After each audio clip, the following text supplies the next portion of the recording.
Boa noite a todos, né? Sejam bem-vindos. Mais um domingo, mais uma oportunidade de estudos. E mais uma vez a gente vai ter o privilégio, né, de ouvir a nossa irmã Sueli. Mas antes vamos nos harmonizar, né? Vamos elevar os nossos pensamentos a Deus para a gente dar início à reunião de hoje. Deus de infinita misericórdia e amor, Jesus amado Mestre, Espíritos superiores, nesse instante, agradecemos essa oportunidade que estamos tendo na noite de hoje, para mais uma noite de estudos, para mais uma noite de contato com os ensinamentos da doutrina espírita. Que Deus, na sua infinita misericórdia, possa nos dar a compreensão necessária para assimilar os conteúdos que serão abordados na noite de hoje. E que a nossa irmã, que fará uso da palavra, possa ser intuída para tocar os nossos corações, as nossas mentes, para que possamos, através da aprendizagem da noite, colocarmos em prática o que aqui aprendemos. Graças a Deus e que assim seja. Com vocês, Sueli, que vamos falar, né, com todos nós, não é só com vocês, com todos nós. Sueli, que irá falar sobre as leis de Deus. Isso aí, vamos para a nossa tarefa aqui, para a nossa conversinha sobre mais uns conceitos aí do Espiritismo, que nos ajuda bastante a entender a nossa vida, né? A gente fala sempre que ele não é o único, mas que é um caminho mais curto, que é um atalhozinho aí para a felicidade, Porque no momento que a gente conhece coisas que nos fazem entender a nossa vida, a gente fica mais feliz, a gente começa a se autoconhecer e aceitar aquilo que a gente ainda não tem condição de mudar, né? Mas faz que a gente também acerte mais, porque de repente a gente pode estar fazendo algo que a gente está achando que está certo e não está, né? Então nós vamos estudar aí as leis de Deus que vão, com certeza, essas leis clarearem aí a nossa mente, né? Então, vamos para o primeiro conceito aqui. Desde que se empenhou em devassar os mistérios da natureza, o homem constatou que o universo é regido por leis naturais que sustentam seu equilíbrio. Há muito tempo, e lá vai tempo isso, né, que os físicos, os cientistas estão aí tentando explicar o universo sem Deus, mas ainda não conseguiram, né? Embora o grande físico Stephen Hawking, que era ateu, disse que a matéria, né, ela pode surgir, né, de uma condensação de energia, ela pode sair assim por ela mesma. Ele não conseguiu provar essa teoria, né? Mas provou outras que vieram confirmar aí conceitos que o Espiritismo já tinha mostrado, que realmente há sempre um ponto de atração que faz do qual nem a luz escapa, que faz a renovação dos seres e das coisas, né? Da matéria. E que não é destruída em hipótese alguma, porque até então até Hawking falava que nada sobreviveria ao buraco negro, né? Depois ele voltou atrás na teoria dele, dizendo que a matéria que cai lá, ela é devolvida para o universo transformada, mas jamais sem perder sua identidade. Então a gente vê que não tem, eles vão para lá, eles vêm para cá, e quanto mais eles estudam, quanto mais eles descobrem coisas, mais eles entendem que esse universo foi planejado, foi criado e é mantido por uma inteligência suprema, que, por acaso, segundo eles, as religiões chamam de Deus. E eles chamam de realmente inteligência suprema, e essa é a resposta que os espíritos dão para Kardec na primeira pergunta de O Livro dos Espíritos, que é Deus, né? Então não há possibilidade, realmente até agora ninguém descobriu que o universo não tem aí um criador mantendo, né? Pelo contrário. Na 614, Kardec pergunta: que se deve entender por lei natural. E eles dizem, a lei natural é a lei de Deus. É a única verdadeira para a felicidade do homem. Indica-lhe o que deve fazer ou deixar de fazer, e ele só é infeliz quando dela se afasta. É eterna a lei de Deus, eterna e imutável como o próprio Deus. Nós podemos sentir isso, né? Porque a desobediência à lei causa sempre problema, mesmo que não seja a lei de Deus, né? Mesmo que sejam as leis dos homens. A desobediência sempre provoca muitos transtornos na nossa vida, né? Até a própria desobediência com relação ao corpo físico. Quando a gente não obedece às leis da nossa organização física, a gente sofre. Quando obedece, embora contrarie alguns dos nossos desejos, mas a gente sofre muito menos, né? Será possível que Deus, em certa época, haja prescrito aos homens o que noutra época lhes proibiu? Eles respondem, Deus não se engana, os homens é que são obrigados a modificar suas leis por imperfeitas. As de Deus, essas são perfeitas. A harmonia que reina no universo material, como no universo moral, se funda em leis estabelecidas por Deus desde toda a eternidade. Então Deus estabeleceu leis para esse universo inteiro, inclusive para nós, né? Não só materiais quanto morais, e aí a gente percebe que quando a gente coloca a mão em algum lugar que a gente não tem aquele capricho, aquela obediência à lei, nós causamos transtorno, não só em nós, quanto também no espaço, no entorno aí da nossa, do alcance, né, das nossas energias e tudo.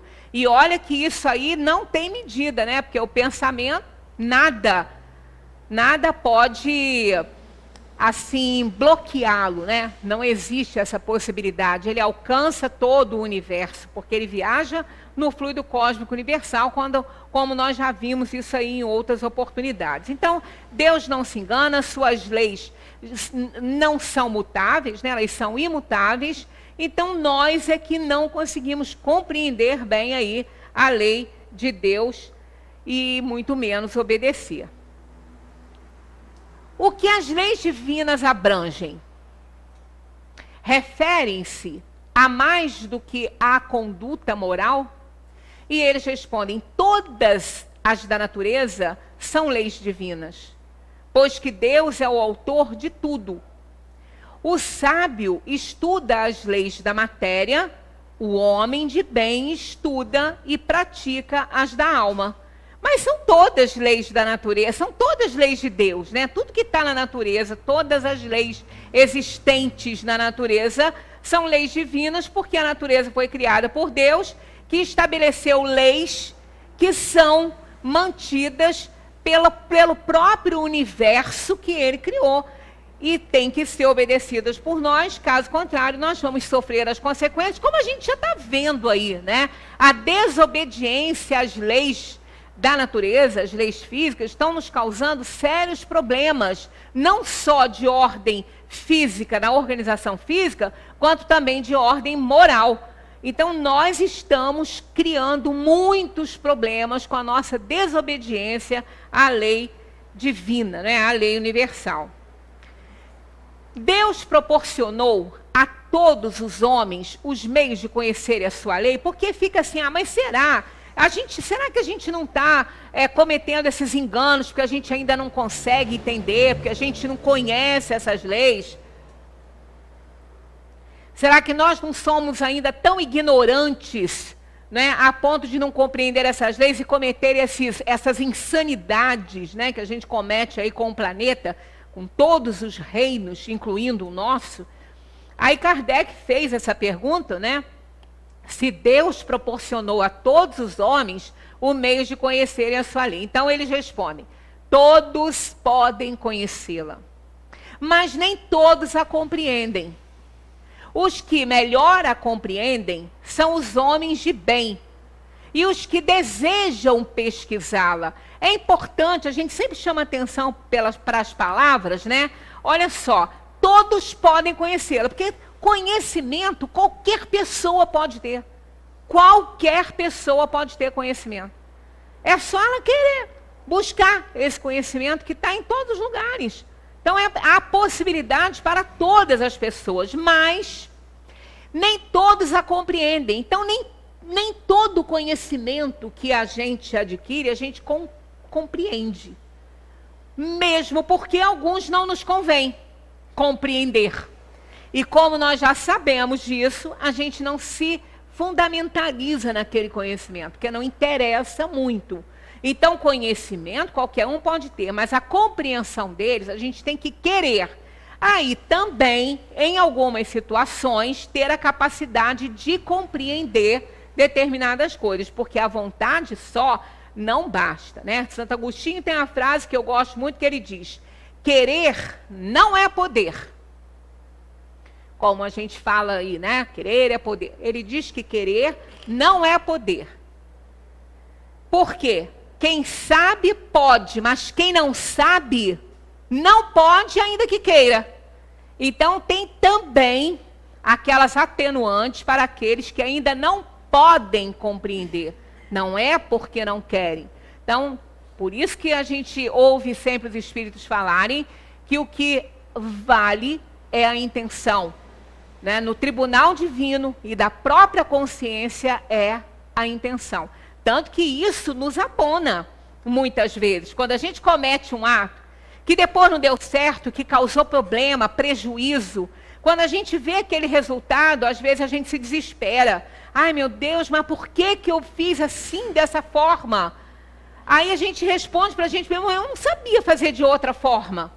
Eu não sabia isso assim. E tinha que ser feito. Então, tem as atenuantes. A minha intenção não foi de prejudicar ninguém, né? Foi de acertar, mas eu não tinha toda a compreensão, todo o conhecimento necessário, uma compreensão plena para aquela atitude. Então, aí eu posso ter uma atenuante. Então, eu não vou ficar tão desesperada quanto ficaria caso eu me desse conta que eu não fiz porque não quis, porque sabia. Aí é diferente, a gente sofre muito, né? Então, todos podem conhecê-la, mas nem todos a compreendem. Os que melhor a compreendem são os homens de bem e os que desejam pesquisá-la, porque precisa desejar pesquisar. A pessoa, para adquirir conhecimentos, ela tem que querer conhecer. Porque, a não ser os conhecimentos mais banais, que ela aprende no dia a dia da vida, né, na observação, se ela der atenção, porque se não der nem isso, né, vai aprender só se ela precisa querer. Então, aqueles que desejam pesquisar, que desejam conhecer a lei de Deus e pesquisarem sobre a lei de Deus, esses vão conhecer e vão, com certeza, se forem pessoas de bem, compreender essa lei. Não obstante, todos um dia a compreenderão, porque é necessário que o progresso se realize. O progresso é uma lei divina. Queiramos nós ou não, nós vamos ter que evoluir. Porque nós podemos retardar a nossa evolução, mas nunca impedi-la, porque isso o progresso é uma lei de Deus. E nós não somos ninguém, nem podemos jamais derrogar uma lei de Deus. Então, nós vamos até onde é possível. Ah, mas Deus então vai nos obrigar? Não, Ele não vai nos obrigar. É que a desobediência vai nos levar a tamanho sofrimento que a gente vai desejar melhorar. E aí é que a gente retorna à casa do Pai. Olha aí a parábola do filho pródigo de novo na jogada, né? Que essa é muito completa. O pai sabia que aquele filho ia botar toda a fortuna dele fora, mas era dele, era parte dele. Ele sabia que ele ia fazer isso. Mas ele sabia também que quando tudo acabasse, quando nada mais restasse, ele ia sentir necessidade de acertar. Então o pai tinha certeza que ele retornaria à casa. Como ele retornou, e aí o pai o recebeu de braços abertos. Qual foi a punição? a perda da sua herança. Ele não tinha mais nada. Mas ele contava com tudo que era importante, que era o amor do pai. E as oportunidades para que dali para frente ele pudesse acertar, né? Que ele pudesse fazer direito. Então é isso que acontece conosco. A gente permanece na ignorância, permanece no erro. Chega um ponto que a gente diz para a gente mesmo: eu não quero mais viver assim, eu não quero mais isso. Eu quero acertar, eu quero ser feliz. Aí então a gente começa a desejar, a querer. É quando começa a evoluir. É quando começa a fazer a caminhada no trilho da obediência à lei de Deus. Entre as leis divinas, umas regulam o movimento e as relações da matéria bruta, que são as leis físicas, cujo estudo pertence ao domínio da ciência, e a sua história envolve a descoberta dessas leis. Então, entre as leis, existem essas leis físicas que estão aí no âmbito da ciência. Procurando explicar os movimentos dos astros, ou o fato de retornarem ao solo os objetos atirados ao alto, Isaac Newton escreveu: matéria atrai matéria, na razão direta de suas massas e na razão inversa do quadrado das distâncias que as separa. Enunciava, portanto, um dos princípios fundamentais da física, a lei da gravitação universal, a mais importante lei da física. Porque é através dela que as coisas estão aí no universo, que os astros não se chocam, que a Lua não cai na Terra, né? Embora ela esteja em constante queda, né? É interessante a gente ouvir isso, né? Porque a Lua, a gente pensa, por que ela não cai na Terra, né? Ela está em constante queda. Ela está em constante queda. Só que ela tem a força dela também gravitacional. E a Terra é redonda, então ela nunca vai conseguir atingir o solo.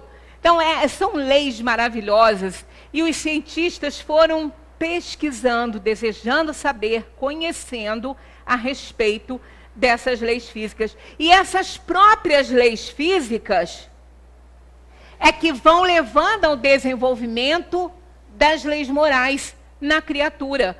Porque as leis morais nos ajudam a escolher. Mas para que eu possa escolher, eu preciso conhecer, senão eu não consigo escolher.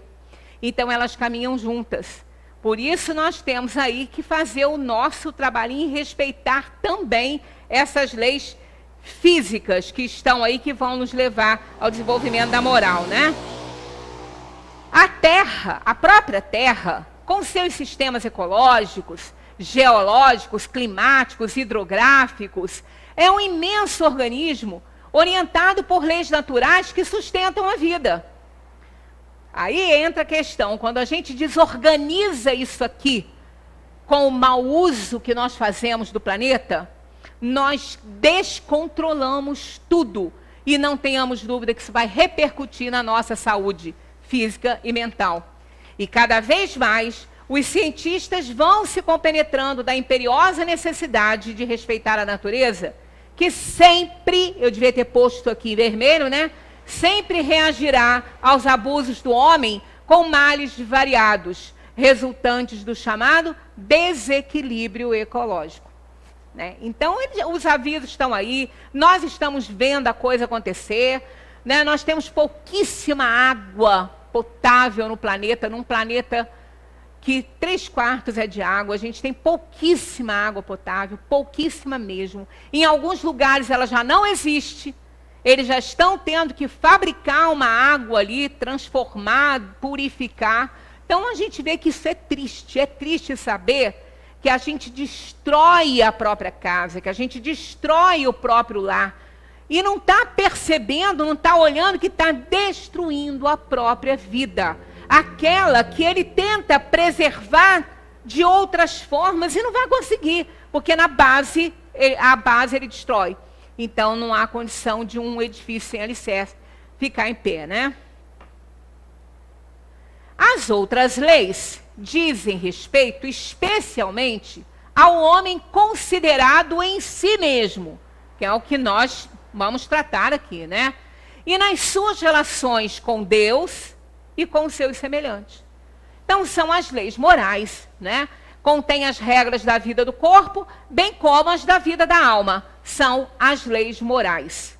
Eu não vou enumerar as leis morais da codificação espírita, porque nós vamos tratar disso em outra oportunidade, porque senão ia ficar grande, mas não ia dar tempo.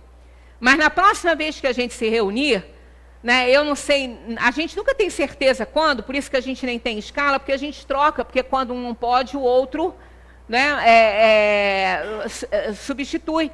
Normalmente eu venho no primeiro domingo de cada mês, mas eu não posso garantir. Então não posso nem dizer que é no primeiro domingo de maio, porque eu posso não vir. Né? Então a gente não garante. Mas na próxima vez que nós estivermos juntos aqui domingo, eu vou trazer as leis morais da doutrina espírita e nós vamos analisar cada uma delas.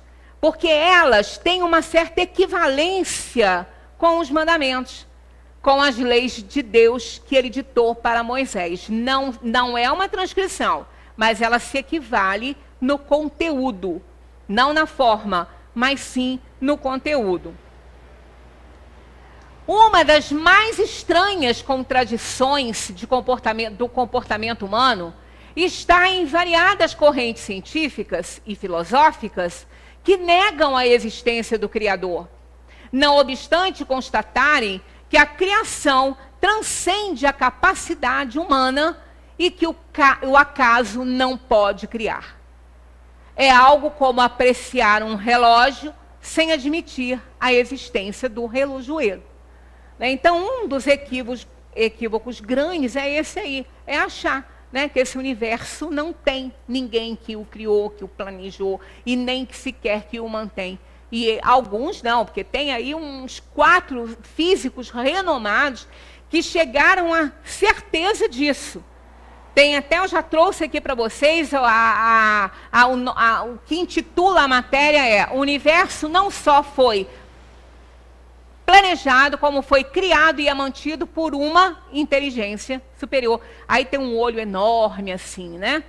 E ali eles explicam como que a vida surgiu na Terra, que nós não poderíamos, o calor tem que ser na medida certa, que se as estrelas se queimassem um pouquinho mais rápido, não haveria condição de vida no planeta, porque queimaria, ou um pouquinho mais lentamente também não. Então, é a força da gravidade. Se ela fosse um pouquinho menor ou um pouquinho maior, nós teríamos o caos no universo. E ela é perfeita, ela depende da massa. Então, a gente vê que aí a gente encontra a presença de Deus nisso aí.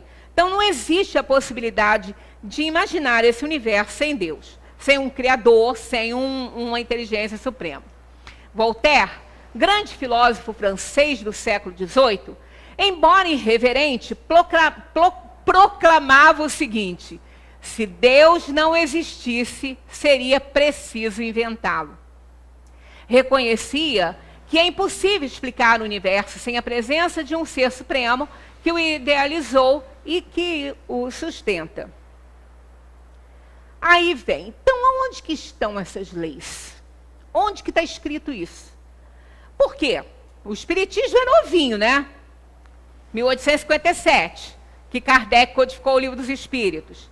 Mas isso tudo já existia. Então, aonde que está essa lei? Onde que Deus escreveu essa lei? Não pode ter sido no Livro dos Espíritos, não pode ter sido na Bíblia, porque ela também é nova, o universo já existia, com todas as suas leis. Aonde então que ele botou isso aí? Aí eles respondem: na consciência do ser. Porque aí sim existe de todo o sempre, né? Encarnados, somos um universo em pequena escala, onde se manifestam leis físicas e morais, atuando simultaneamente em nossa organização corporal e espiritual. Aí a gente vê, não dá para fugir disso aí. Ninguém fica longe da própria consciência. Então ninguém precisa carregar um livrinho debaixo do braço, né? Ninguém precisa fazer até umas capinhas lindas, né, que se fazem. É tão lindinha, né? Eu tenho até uma cunhada que costura, ela faz capinha assim para os livros, para a Bíblia e tudo. Ninguém precisa, para estudar, a gente carrega, né? Mas assim, para ler a lei de Deus, ninguém precisa carregar nada. Não precisa nem de roupa, de bolsinho, com bolsinho, nada. Porque tem a consciência, é lá que ela está, segundo os Espíritos, e ela não poderia estar em outro lugar, porque ela tem que estar sempre conosco. E o que está sempre conosco somos nós mesmos, né? Encarnados, então, somos esse universo, em pequena escala, onde se manifestam essas leis. Quer dizer, cada um de nós é um universo em miniatura. E é perfeito, porque as leis que mantêm o universo mantêm também a nossa organização física. É um espetáculo. Realmente, Deus é a inteligência suprema, né? A causa primária. O corpo possui regras que, quando não são respeitadas por nós, nos fazem sofrer. Paulo disse assim: o bem que quero não faço, e o mal que não quero esse faço. Essa frase é familiar a vocês? Porque para mim é muito familiar. Ela quase que encabeça o meu dicionário, né? A minha leitura ali, ela está sempre ali em cima. Chega a me atormentar, me faz perder o sono. Tá? Olha aí, o bem que quero não faço, o mal que não quero esse faço. Aí eu falo: Paulo, isso não era só com você, porque comigo é assim também. Felizmente com você não é mais, né? Pois é, mas a gente caminha. E estamos caminhando, né? Em nossos relacionamentos, somos cobrados pela consciência todas as vezes que nos conduzimos de acordo com o que pensamos ser certo. Que não nos conduzimos de acordo com o que pensamos ser certo. Olha, quem nunca teve uma pontinha de remorso na vida? Quem nunca teve um arrependimentozinho? Aliás, eu nem digo arrependimento, eu digo remorso. Porque o remorso é menor que o arrependimento. Remorso, a gente anula ele. A gente deixa ele para lá, vem aquela dorzinha de remorso assim: ah, mas depois eu conserto isso, tá bom. É só naquela hora ali, né? O remorso não dura muito, não. O arrependimento é que nos leva à redenção. Porque o remorso pode levar ao arrependimento em seguida. Nem sempre em seguida, nem sempre. Mas ele pode levar. E quando leva, aí, amigo, não tem jeito. Bateu o arrependimento, vai ter que consertar, senão vai ficar atormentado. Não vai conseguir dormir, não vai conseguir fazer mais nada. É por isso que a gente tem pouco arrependimento. A gente pensa que me arrependi. Não. Você não é bem um arrependimento, porque arrependimento é o primeiro passo para a redenção. E demora, a gente está pensando que a gente vai fazer redenção rápido assim? Quem dera, né? Que a gente pudesse fazer tão rapidinho assim, né?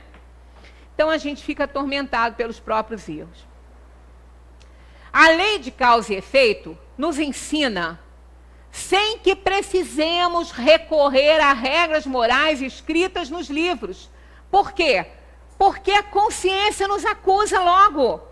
Quando a gente faz uma coisa que não devia, dali a pouco a gente recebe o troco. Não demora muito. Recebe o troco. Porque logo a gente observa e a gente vê que está recebendo o troco. Por quê? Porque a lei de causa e efeito, toda ação carrega sua própria reação. Ninguém está lá com o dedo em risco, Deus não está jogando dados para saber, essa vai pagar por isso, que ela fez isso aqui errado, ela vai pagar por isso. Não, Deus não está preocupado com isso, Deus está acima dessas coisas. Vamos lembrar aí do Deus de Spinoza, está acima disso tudo, né? Então, cada ação que a gente tem, ela carrega a sua própria reação. Então, cada causa tem sua consequência. Então, é um bumerangue, vai voltar. Por mais longe que ele vai voltar. Se ele for bem jogado, ele vai voltar. E aí, o que acontece? A gente vai sofrer aquilo que a gente fez sofrer. As consequências daquilo ali vão nos atormentar. Então, a gente não precisa nem procurar a letra para isso. Porque vai voltar e a nossa consciência vai nos acusar, porque é lá que está a lei de Deus, né? Voltando a Voltaire aqui, né? Faz referência à obra História do Baixo Império. Ele leu a seguinte frase nessa obra: os cristãos tinham uma moral, já os pagãos não tinham nenhuma moral. Aí ele faz um comentário a isso aqui, né?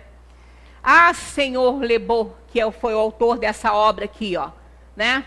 História do Baixo Império. Em que lugar foi aprender semelhante besteira? Que venha a ser então a moral de Sócrates, de Cícero, né, de Marco Antônio, de tantos outros aí, sábios da Grécia Antiga, né? Então, que venha a ser essa moral? E ele continua. Há somente uma moral, senhor Lebot, assim como há somente uma geometria. Os agricultores, os operários, os artesãos nunca frequentaram cursos de moral. Tampouco leram Cícero ou Aristóteles. Todavia, contanto que reflitam, são, sem o saberem, discípulos de Cícero. Por que botei em vermelho? Porque olha o que está escrito aqui, ó, não é do nada não, não é presente não, ó. Contanto que reflitam, tem que querer saber, tem que querer pesquisar, né? Na consciência, na natureza, não é nenhum papel. Aprender com a natureza, refletir sobre a vida, né? O tintureiro indiano, o pastor tártaro, o marujo inglês, conhecem o justo e o injusto. Não foi Confúcio que inventou um sistema de moral tal como se edifica um sistema de física? Foi no coração de todos os homens que encontrou a moral. Quer dizer, vem se somar aqui aonde está escrita a lei de Deus? Na consciência, né? No ser. Então é no coração que o homem vai descobrir essa moralidade. Né? É nele quando ele quer, quando ele tem vontade de saber. E continua assim, ó. A moral não reside na superstição, não reside nos cerimoniais, nada tem de comum com os dogmas. Nunca será demais repetir que todos os dogmas são diferentes e que a moral é a mesma em todos os homens que usam a razão. Em suma, a moral vem de Deus como a luz. As nossas superstições são apenas trevas. A moral está no coração dos homens.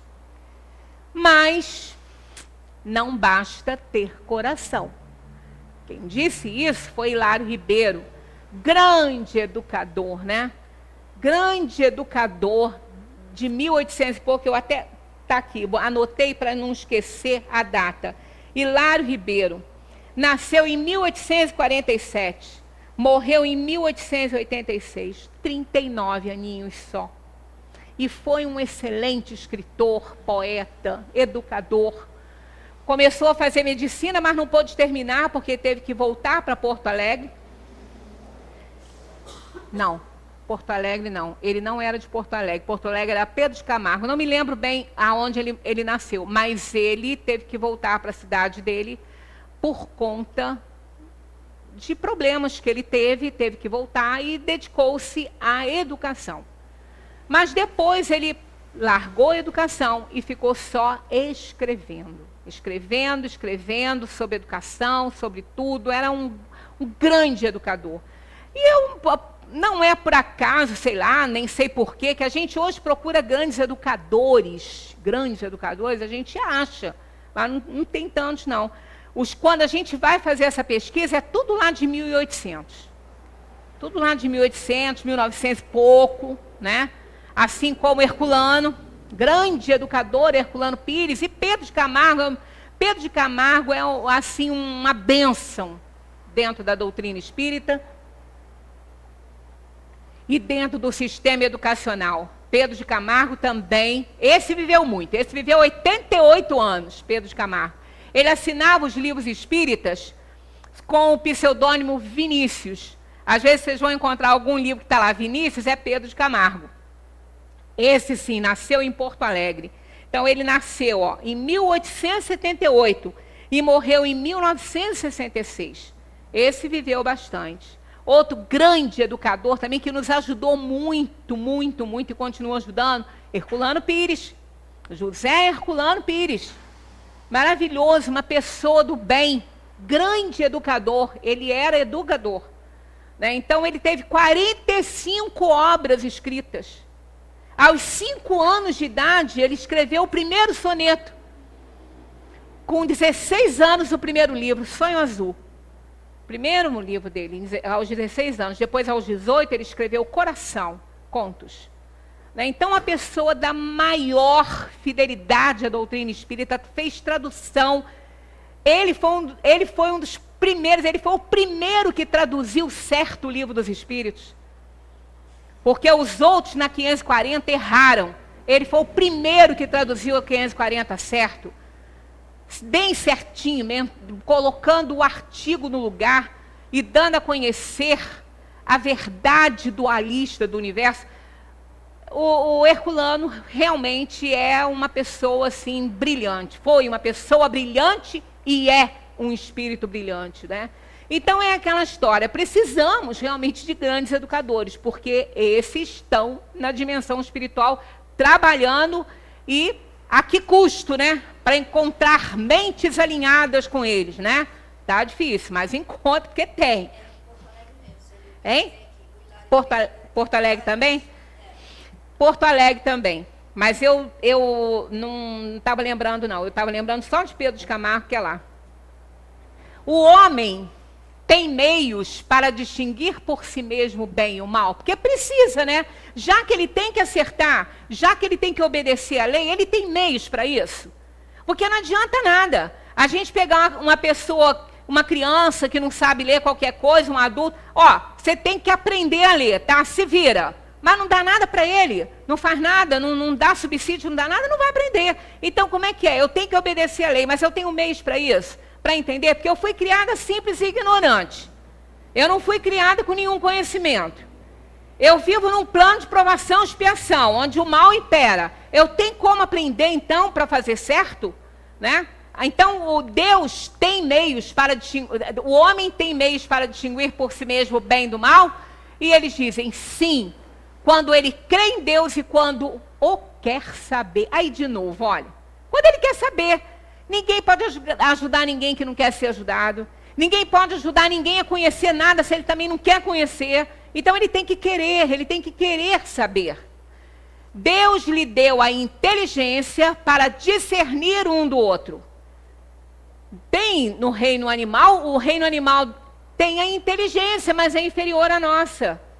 A nossa é feita a imagem e semelhança de Deus. Foi nesse ponto que nós fomos feitos a sua imagem e semelhança. No poder de criar, de amar, de entender, de compreender, de evoluir por si mesmo. Porque se a gente não faz por nós mesmos, não teremos o mérito disso. Os animais evoluem, aprendem as coisas. Mas o mérito não é deles sozinhos, eles estão se esforçando para aprender. Tanto que uns aprendem mais que outros. Cãezinhos da mesma ninhada, uns aprendem, outros não são mais preguiçosos. Mas eles precisam do instrutor, porque sozinho eles só vão aprender aquilo que vai suprir a natureza deles, a preservação da espécie deles. Um conhecimento a mais, eles precisam do instrutor. Nós também precisamos de instrutores. Temos desde que fomos criados e colocados no mundo, o anjo da guarda, o espírito protetor, que é um espírito superior a nós. Mas se também a gente não abrir para ele entrar para nos ajudar, ele vai ficar ali, porque a tarefa é dele, mas nós não vamos nos beneficiar disso, né? Então Deus deu sim a todos aqueles que creem nele e desejam saber a inteligência para poder discernir, né, um do outro. O homem que é sujeito a errar não pode enganar-se na apreciação do bem e do mal. E crer que faz o bem quando em realidade está fazendo o mal. Isso é fato? Quer dizer, isso é uma pergunta, né? E Jesus vos disse, vede o que quereríeis que vos fizessem ou não. Tudo se resume nisso. Assim não vos enganareis. Nós somos a medida. Se eu não quero para mim, não é bom para o outro. Eu quero dar uma roupa para alguém, não quero mais usar. Mas eu não quero mais usar por quê? Porque eu enjoei dela? Porque ela não está me servindo mais? Ou porque ela está deteriorada, ela está rasgada? Porque se for por essa razão que eu não posso usar, outro também não vai poder usar, a menos que tenha conserto. Né? Porque se não tiver conserto, o que adianta eu fazer essa doação? se a pessoa também não vai poder usar? Né? Então, o que não serve para mim, não serve para ninguém. Isso é uma lei. Né? Se a atitude que eu estou querendo ter com alguém, eu não gostaria que ninguém tivesse comigo, eu não posso ter com ninguém. Eu sou o termômetro para a minha ação com outra pessoa. Mas e quando não é o outro? E quando somos nós mesmos? E aí, como é que fica? Quem nos ajuda? Né? Como eu posso saber que eu estou me conduzindo bem comigo mesmo? Não é com o outro, é comigo. Se eu não tenho outro para comparar, como é que eu faço? Está aqui a resposta, senão não ia dar no slide, né? Olha só. Quando comeis demais, isso vos faz mal.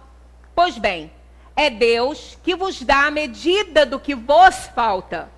Quando a ultrapassais, sois punidos. O mesmo se dá com tudo o mais. A lei natural traça para o homem o limite das suas necessidades. Quando ele o ultrapassa, é punido pelo sofrimento.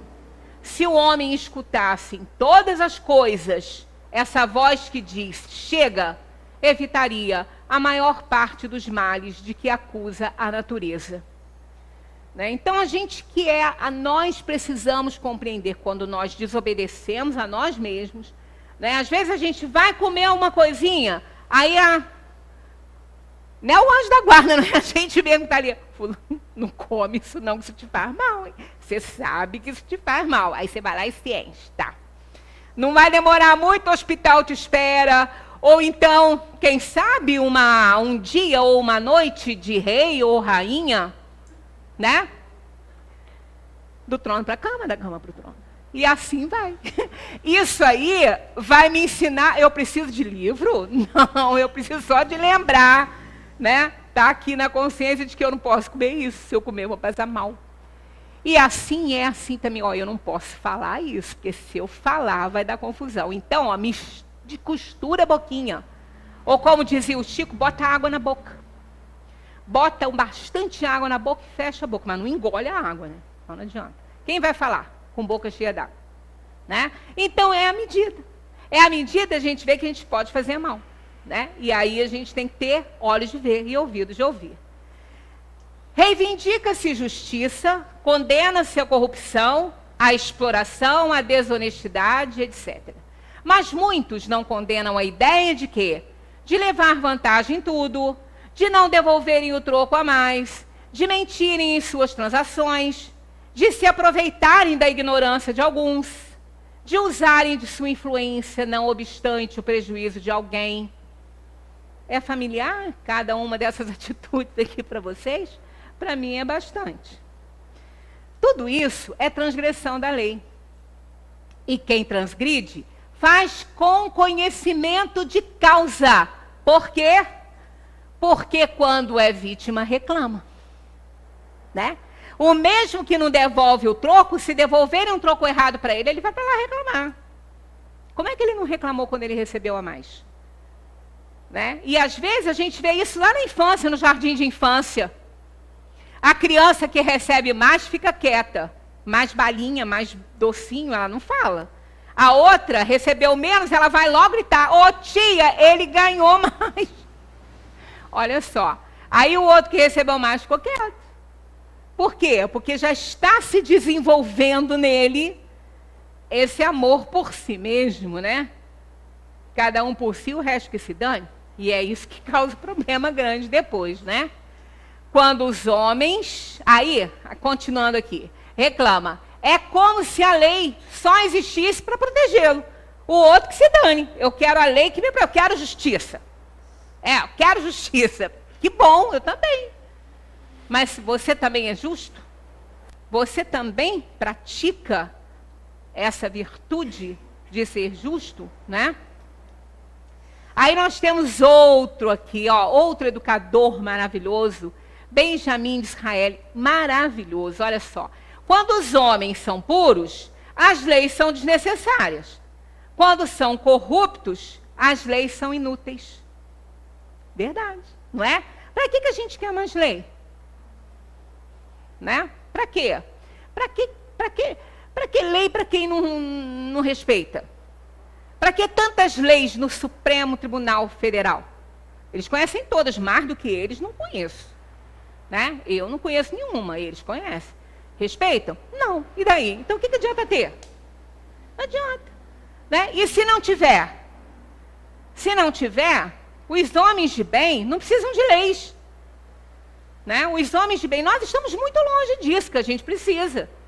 Né? Mas, mesmo assim, não é? Quando não está funcionando lá o pardalzinho, a gente passa a 120.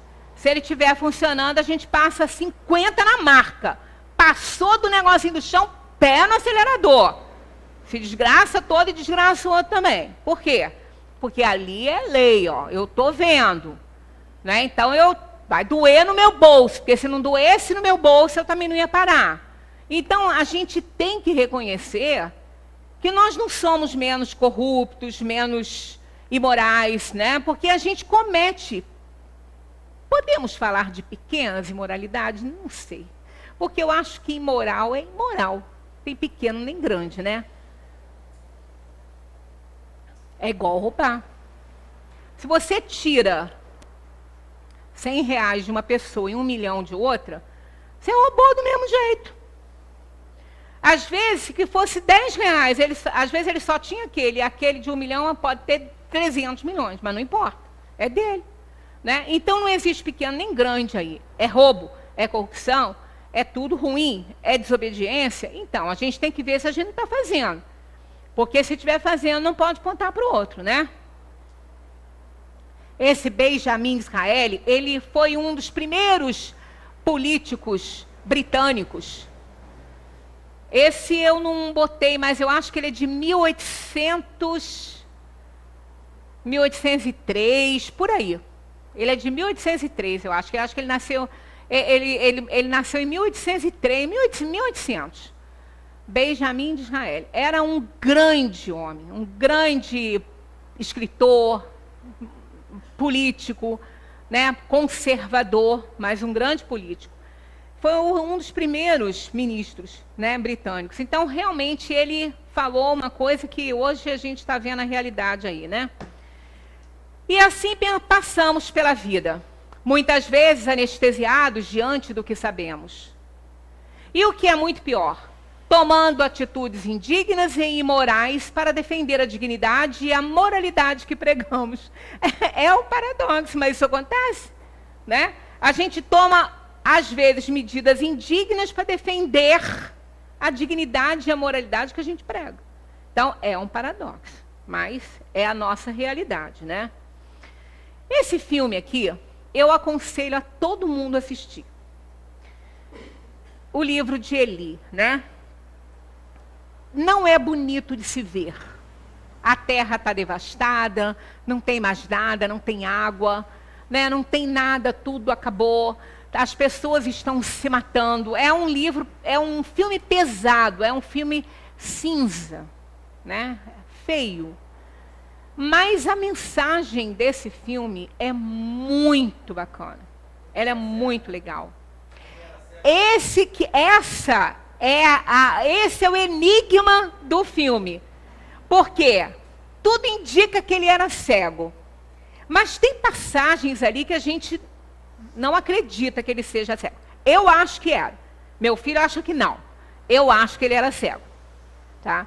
Mas é aquela história. De repente ele não era totalmente cego, porque as pessoas ficavam cegas naquela época, né? Porque o sol era muito produto químico, as pessoas ficavam muito cegas. Muitas pessoas ficavam cegas. Então, eu acho que ele era. Então, aconselho, quem não viu, todo mundo vê. Né? É interessante, eu posso, né, como ali tem alguma coisa ali, que é a sinopse do filme, posso até, né, contar assim ali coisinhas, mas não importa, porque a gente não pode ver uma vez só, não. É melhor ver mais. Então, olha só.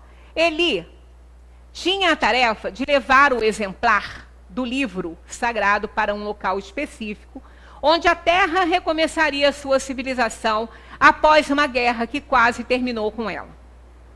Era o único exemplar que sobrou. Todos os outros foram queimados. Ele o protegia como se fora a sua própria vida, Lá havia 30 anos que ele caminhava. Já havia 30 anos que ele caminhava. Tendo que se separar dele para salvar a vida de uma sua amiga, foi questionado por ela, que lhe disse que nunca imaginaria que se separasse dele. Então, ele disse a ela isso. Fiz o que tinha que fazer.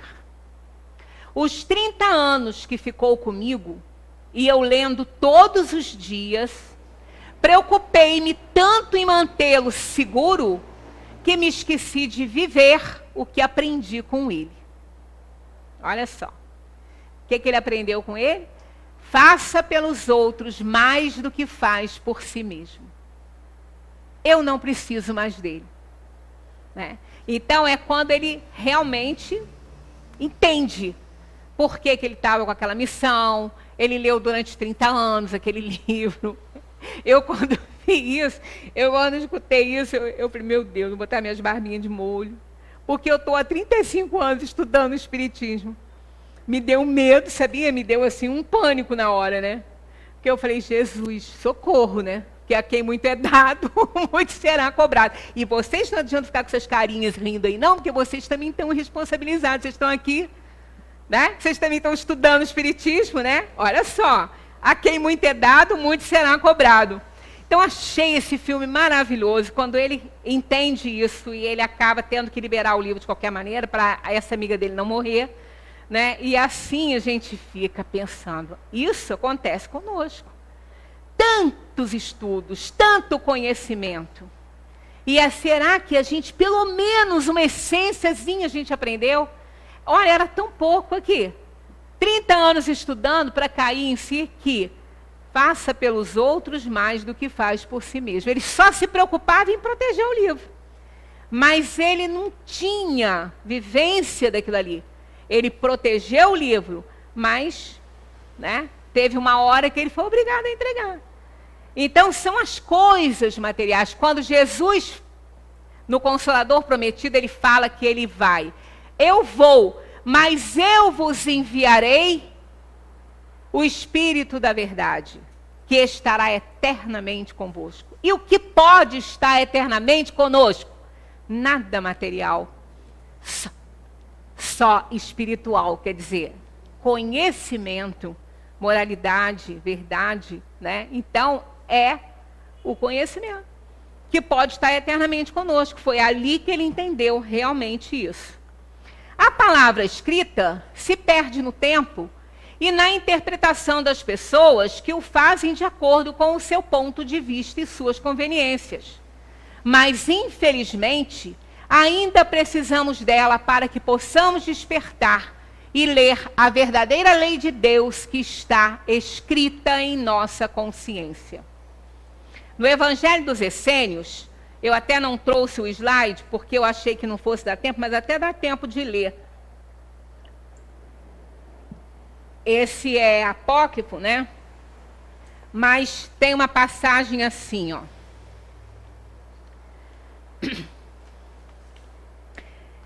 No Evangelho dos Essênios da Paz, eu já trouxe isso aqui outro dia, não sei se foi a última vez aqui domingo ou se foi terça-feira.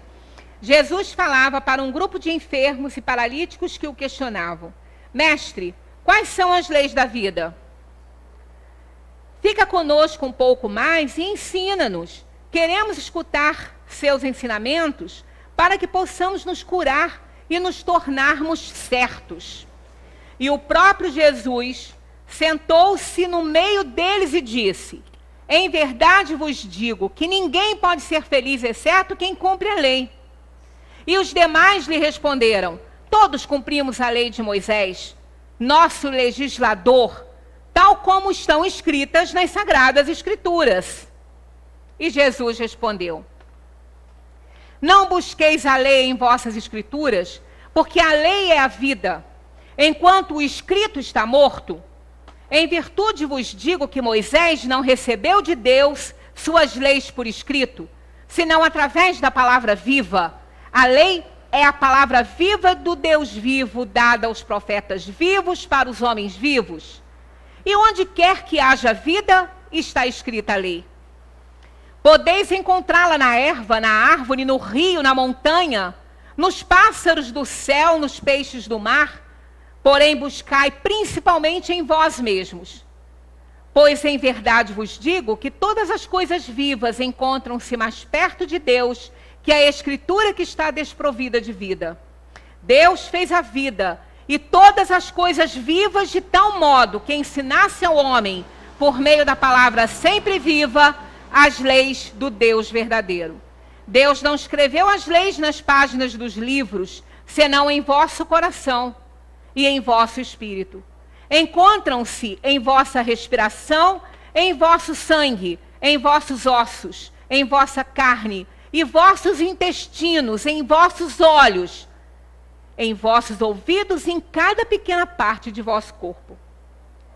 Estão presentes no ar, na água, na terra, nas plantas, nos raios do sol, nas profundidades e nas alturas. Todas vos falam, para que entendais a língua e a vontade de Deus vivo. Porém, vos cerrais vossos olhos para não ver, e tapais vossos ouvidos para não ouvir. Em verdade vos digo que a Escritura é a obra do homem, porém a vida e todas as suas hostes são obra de nosso Deus. Por que não escutais as palavras que estão escritas em suas obras? Isso aqui é um fragmento dos Essênios. Então, realmente, a gente não precisa de texto, mas, infelizmente, ainda precisamos dela para que possamos despertar e ler a verdadeira lei de Deus que está escrita em nossa consciência. Está lá na 621. Desde que o homem traz na consciência a lei de Deus, que necessidade tem de que lhe revelem? Eles respondem, ele a havia esquecido e desprezado. Deus quis que ela lhe fosse lembrada. Então, a gente vê que ainda precisamos de algo que nos aguce a consciência. Igual quando aquela criança chega sujinha para tomar banho. Para que tomar banho? Eu estou limpo. Né? Está imundinho, mas ele acha que está limpo. Aqui, ele termina, né, a sua ação, né, nesse filme. E o filme termina com as palavras de Eli, fazendo uma prece de agradecimento, que por sinal linda. Senhor, obrigado por me dar força e convicção para concluir a tarefa que me confiou. Obrigado por me guiar sem hesitar através de muitos obstáculos em meu caminho e por me manter determinado quando o mundo parecia perdido. Agradeço por sua proteção e seus sinais ao longo do caminho. Obrigado pelo bem que eu possa ter feito e lamento muito pelo mal. Agradeço pela amizade que fiz e, por favor, proteja como o Senhor me protegeu. Obrigado por finalmente me permitir descansar.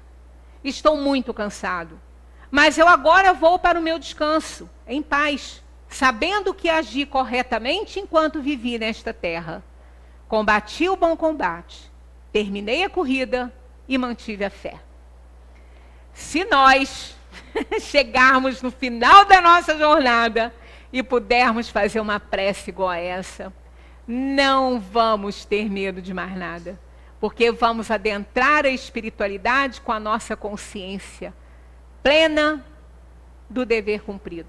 E é isso que vai valer a pena.